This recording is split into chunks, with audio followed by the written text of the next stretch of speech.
तो हमने periodic properties में आपको एटॉमिक रेडियस डिस्कशन किया हुआ था। तो अगर हम यहाँ पे देखें तो वंडर वॉल रेडियस नंबर 2 पर, क्योंकि पहले हमने कोवलेंट रेडियस डिस्कशन कर दिया था, अब आपके पास वंडर वॉल रेडियस और मेटालिक रेडियस 2 रेडियस हैं। तो अगर हम देखें what is the wonder Waals radius, तो वंडर वॉल रेडियस क्या है? वंडर वॉल रेडियस में अगर हम देखें तो it is half of the distance between the centre of 2 non bonded isolated adjacent atoms belongings to 2 neighbouring molecule of an element in the solid state. कहने का मतलब है कि किसी भी मॉलिक्यूल के जो 2 एटम हैं वो adjacent atom close neighbouring molecules हैं, उसमें देखे जाते हैं। तो अगर हम देखें तो देखो ये wonder Waals radius basically molecular nature में होता है, मतलब कि ये वंडर वॉल रेडियस जो होगा वो ऑब्जर्व होगा किसके बीच में? तो wonder Waals radius observe in inert gas, ये लिखा हुआ है wonder Waals radius observe in molecular elements और मॉलिक्यूल्स एंड इनर्ट गैस, ये है। तो हम यहाँ पर एक बात समझें कि ये देखिए ये एक ए एटम है, इन दोनों ने ए एटम ने बॉन्ड बनाया तो ये A2 मॉलिक्यूल्स हो गया, और ये भी A2 का दूसरा ही मॉलिक्यूल है, यहाँ पर A2 का दूसरा मॉलिक्यूल, इसी तरह A2 का तीसरा मॉलिक्यूल, इसी तरह A2 का चौथा मॉलिक्यूल, ये कोई मॉलिक्यूल है। तो हम देखें कि यहाँ से यहाँ तक की रेडियस तो ये कोवलेंट रेडियस होती है, लेकिन ये 2 मॉलिक्यूल A2 के क्लोज हैं, नेबरिंग मॉलिक्यूल्स हैं। इन नेबरिंग मॉलिक्यूल्स के जो एडजेसेंट एटम है, ये A एटम और A एटम बिल्कुल पास का एटम, ये तो वो ये कहता है इनके न्यूक्लियस से जो डिस्टेंस है उसको अगर आधा कर देते हैं तो वो वंडर वॉल रेडियस होता है। तो यहाँ कोई मॉलिक्यूल्स नहीं बनता है, सिंपल अट्रैक्शन होते हैं फोर्सेस के, और जो नियरेस्ट एटम है और जो क्लोजेस्ट मॉलिक्यूल के नियरेस्ट एटम है उनके 2 न्यूक्लियस के बीच की डिस्टेंस का नाम है वंडर वॉल रेडियस। अब अगर हम बात करें मेटालिक रेडियस, तो मेटालिक रेडियस में आपने पढ़ा है सॉलिड स्टेट में कि जो एटम क्लोज हैं, एडजेसेंट एटम हैं, आपस में टच कर रहे होते हैं, तो क्रिस्टल लैटिस में एडजेसेंट एटम जो आपस में टच कर रहे होते हैं उनके न्यूक्लियस के बीच की डिस्टेंस को आधा कर दें, उसका नाम है मेटालिक रेडियस। तो डिफिनीशन बनी, it is half of the distance between any 2 successive nuclei of 2 adjacent metal atom in A closely packed crystals. ये तो अगर हम यहाँ देखें तो मेटालिक रेडियस बेसिकली ऑब्जर्व होगी मेटल्स में, जो मेटल्स होंगे वहाँ वो मेटालिक रेडियस ऑब्जर्व होगी। तो जैसे एस ब्लॉक है तो सबसे पहले वो मेटालिक रेडियस है एल्कली और एल्केलाइन अर्थ मेटल में, आगे फिर जहाँ मेटल्स होंगे वहाँ मेटालिक रेडियस है जो क्रिस्टल लैटिस बनाते हैं, इस तरह से एडजेसेंट है। तो अगर हम देखें तो कोवलेंट रेडियस सबसे छोटी होती है। तो आपसे क्वेश्चन आता है कि why covalent radius is smaller than metallic radius and van der Waals radius, दोनों से छोटी होती है, क्यों? Due to overlapping of orbital. Orbitals में जब बॉन्ड बनते हैं तो ओवरलैपिंग होती है, तो उनके बीच का बॉन्ड लेंथ जो है वो छोटा, रेडियस छोटी। तो सबसे बड़ी रेडियस जो होती है वो आपकी वंडर वॉल रेडियस है, उसके बाद नंबर 2 पर मेटालिक रेडियस है, नंबर 3 पर होता है आपका कोवलेंट रेडियस, सबसे छोटी। तो इसका मतलब ये बात समझ लीजिए कि इनर्ट गैस में वंडर वॉल रेडियस होता है, तो inert gas largest in size in respective period, अपने पीरियड में सबसे छोटे बड़े होते हैं। उसके बाद एल्कली मेटल का नंबर आएगा, तो ये जो रेडियस है ये इंक्रीजेस डाउन द ग्रुप, कोई भी हो, मेटालिक रेडियस हो, वंडर वॉल रेडियस हो या आपकी कोवलेंट रेडियस हो, इसलिए लिखा हुआ है एटॉमिक रेडियस, क्योंकि एटॉमिक रेडियस में तीनों आ जाएंगी, कोवलेंट भी, वंडर वॉल भी और मेटालिक भी। तो लिखा हुआ है atomic radius increases down the group, यानी रेडियस कोई भी हो डाउन द ग्रुप इंक्रीज करेगी, and decreases along a period from left to right. तो इसका मतलब ये हो गया कि जब पीरियड में डिक्रीज करनी है तो सबसे बड़े एल्कली मेटल, क्योंकि वहीं से स्टार्ट होंगे, तो एल्कली मेटल में मेटालिक रेडियस होती है, लेकिन जब आगे जाएंगे तो सबसे लास्ट में इनर्ट गैस है, और इनर्ट गैस में वंडरवॉल रेडियस होता है। तो वंडरवॉल रेडियस सबसे बड़ा है, इसलिए इनर्ट गैस अपने पीरियड में सबसे बड़े होंगे, उसके बाद एल्कली मेटल्स होंगे, और हेलोजन अपने पीरियड में स्मॉलेस्ट होंगे। तो इस तरह से ये एग्जाम्पल हैं। ये एल्कली मेटल सेम ग्रुप दिखाया जा रहा है, तो ये देखिए सेम ग्रुप में डाउन द ग्रुप इंक्रीज कर गई रेडियस। इसी तरह ये हेलोजन दिखाए जा रहे हैं, down the group radius increase हो गई। और ये देखिए एक पीरियड है, तो ये थर्ड पीरियड है, तो थर्ड पीरियड है, तो थर्ड पीरियड में ये यहाँ पर आर्गन, सोडियम, मैग्नीशियम, और ये एक ही पीरियड में है, तो सबसे बड़े इनर्ट गैस, उसके बाद एल्कली मेटल से ये डिक्रीज करना हो गया, और ये हेलोजन सबसे छोटा। सेकेंड पीरियड में याद रखना है आपको, क्योंकि जब भी क्वेश्चन बनता है वो सेकेंड और थर्ड पीरियड में बनता है। तो सेकेंड पीरियड में क्या याद रखना है कि ये नियॉन है इनर्ट गैस, फिर एल्कली मेटल से हेलोजन तक डिक्रीज करना है, ये लिखा हुआ है सेकेंड पीरियड। बस ये ध्यान रखना, ये जो ऑक्सीजन है, इस ऑक्सीजन की रेडियस हेलोजन से तो बड़ी होनी ही थी, लेकिन ये नाइट्रोजन से भी बड़ी हो जाती है, ये आपने ध्यान रखना है, क्योंकि इसके एक ऑर्बिटल में जो 2 इलेक्ट्रॉन आ गए, उन्होंने थोड़ा सा रिपल्सन किया आपस में, तो ये बहुत थोड़ा सा फर्क होता है नाइट्रोजन से, तो यहाँ पर ये बढ़ जाती है। तो ये एक्सेप्शनल बिहेवियर ऑक्सीजन का आपने याद रखना है। इस तरह से हमने ये रेडियस का ट्रेंड डिस्कस किया कि डाउन द ग्रुप इंक्रीज करता है और अलोंग ए पीरियड डिक्रीज करता है। अब हम आयनिक रेडियस देखते हैं। तो आयनिक रेडियस की डिफिनीशन क्या बनती है? It is effective distance from the centre of nuclei of an ion up to which it has influence over electron cloud. जो आउटर मोस्ट ऑर्बिट में जहाँ तक इलेक्ट्रॉन है, उस इलेक्ट्रॉन क्लाउड पर न्यूक्लियस का इन्फ्लुएंस जहाँ तक रहेगा, वो उस आयन के अंदर आयनिक रेडियस है। तो अगर हम देखें कि radius of cation always, radius of cation always smaller than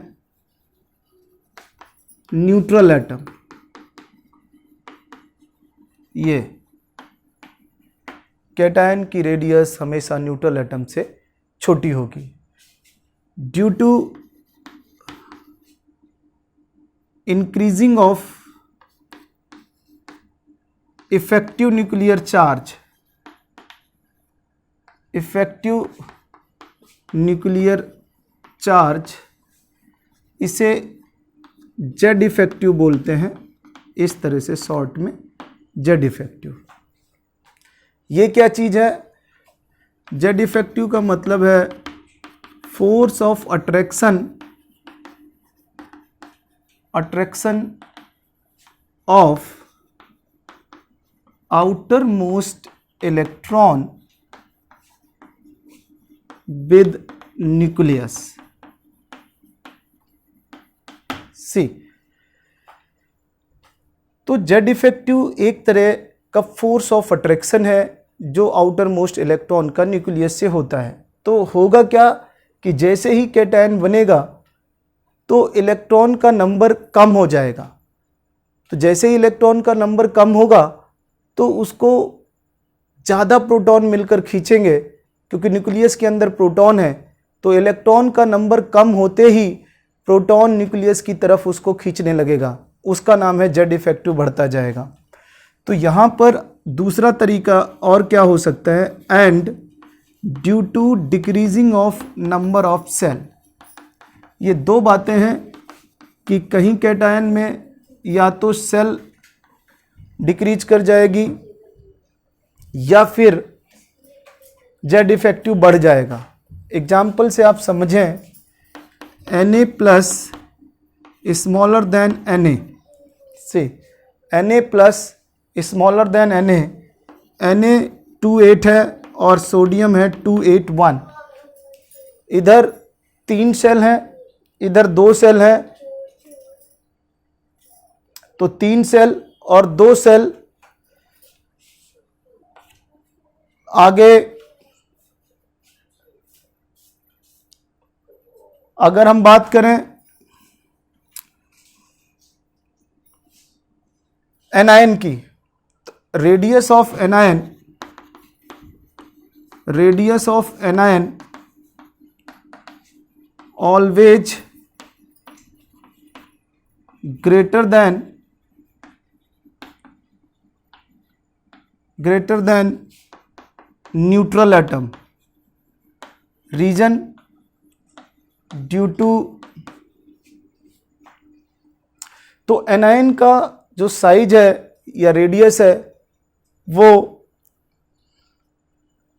neutral atom से बड़ा होगा। क्यों? Due to decreasing of Z effective. एक तो जेड इफेक्टिव डिक्रीज कर जाएगा, यही मेन रीजन समझ लीजिए। तो इसका मतलब as the positive charge, as the number of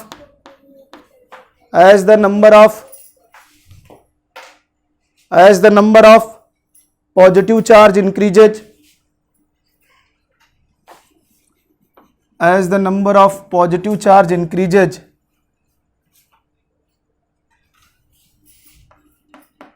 size decreases। तो जैसे जैसे पॉजिटिव चार्ज इंक्रीज करता जाएगा, साइज डिक्रीज करता जाएगा। एज द नेगेटिव चार्ज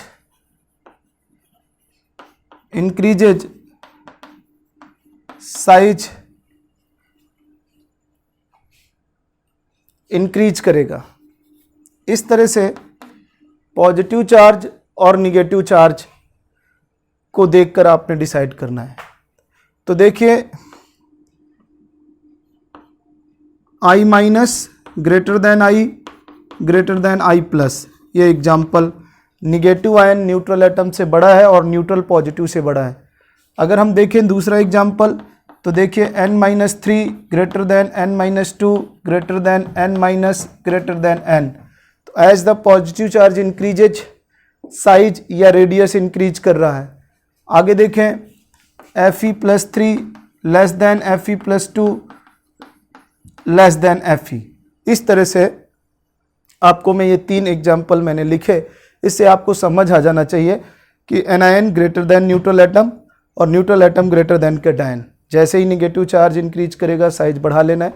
क्यों? क्योंकि इसका यहाँ पे आप देखें तो इसके पास 7 प्रोटॉन है, 10 इलेक्ट्रॉन है। जेड इफेक्टिव कम हो गया, यहाँ पर 7 प्रोटॉन है, 9 इलेक्ट्रॉन है, यहाँ पर 7 प्रोटॉन है, 8 इलेक्ट्रॉन है, यहाँ 7 प्रोटॉन और 7 इलेक्ट्रॉन है। तो यहाँ पर अट्रैक्शन ज़्यादा होगी, ज़्यादा खींचेगा, क्योंकि 7 प्रोटॉन 7 इलेक्ट्रॉन को खींच रहे हैं। तो जेड इफेक्टिव यहाँ सबसे ज़्यादा है और जेड इफेक्टिव यहाँ सबसे कम है, इसलिए इसका साइज सबसे बड़ा होगा। तो सिमिलरली पॉजिटिव आयंस में भी वही होता है कि जेड इफेक्टिव बढ़ जाता है क्योंकि प्रोटॉन का नंबर ज़्यादा होता है और इलेक्ट्रॉन का नंबर कम हो जाता है। इस तरह से कभी भी आपसे पूछा जाए, आप कंपेयर कर सकते हैं किसमें कम। अब आपको जो सबसे पॉपुलर एग्जाम्पल आपसे पूछा जाता है या क्वेश्चन पूछा जाता है, वो आइसो इलेक्ट्रॉनिक स्पीसीज में पूछा जाता है। तो अगर हम देखें, अच्छा आयनिक रेडियस अगर सेम ग्रुप में हो तो ionic radius increases along a group from top to bottom।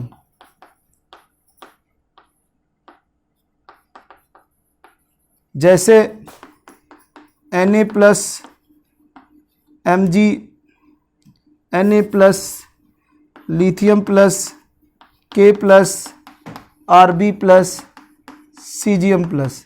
ये देखिए तो एक ही ग्रुप के हैं। दूसरा example F minus Cl minus Br minus I minus. तीसरा example Be plus 2 Mg plus 2, ये आप देख सकते हैं Ca plus 2 Sr plus 2 Ca plus 2। General अगर हम बात करें तो आयनिक रेडियस एक सेम ग्रुप में डिक्रीज हो रही है, ये सारे आयन्स हैं। तो ये एग्जाम्पल पॉपुलर हैं, ये देख सकते हैं, या इस तरह के example.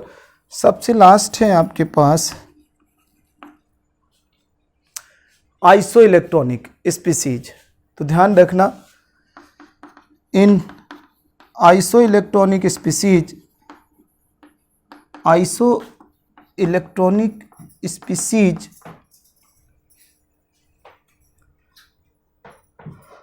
Size inversely proportional to Z effective, या ऐसे समझ लें कि inversely proportional to Z by E or directly proportional to E by Z.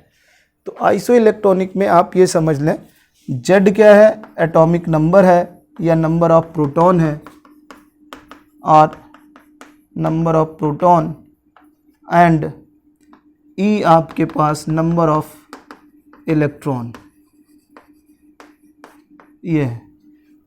तो नंबर ऑफ प्रोटॉन और नंबर ऑफ इलेक्ट्रॉन्स, या एटॉमिक नंबर है जेड और ई नंबर ऑफ इलेक्ट्रॉन है, इससे पता करेंगे। तो अब आप एग्जाम्पल से समझ लीजिए कि कोई भी आइसो इलेक्ट्रॉनिक स्पीसीज है। तो सबसे पॉपुलर एग्जाम्पल है आपका N-3 O-2, ये देखिए N-3 O-2 F माइनस, इसके बाद Na प्लस